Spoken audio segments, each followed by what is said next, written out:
Welcome to the Divine Appetit. Today we're going to show you how easy it is to make seriously smooth nacho cheese sauce.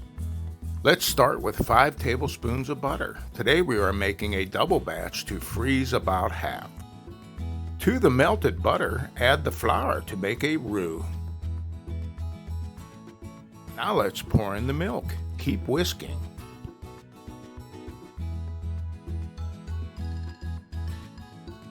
Stir in the spices.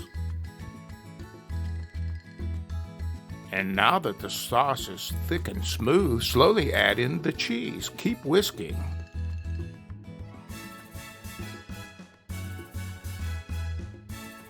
Let's get the last of our Tillamook cheese in, and yes, continue whisking.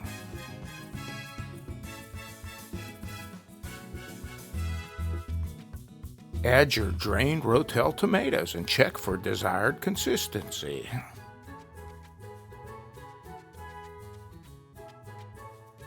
We're going to give this another splash of milk to loosen it up a bit. Whatever thickness works for you is fine. You can thin it out a bit with milk or even a splash of beer. This is why we doubled the recipe. Now we will have some in the freezer for later. Check out how this smooth cheese sauce takes our shredded beef nachos to another level.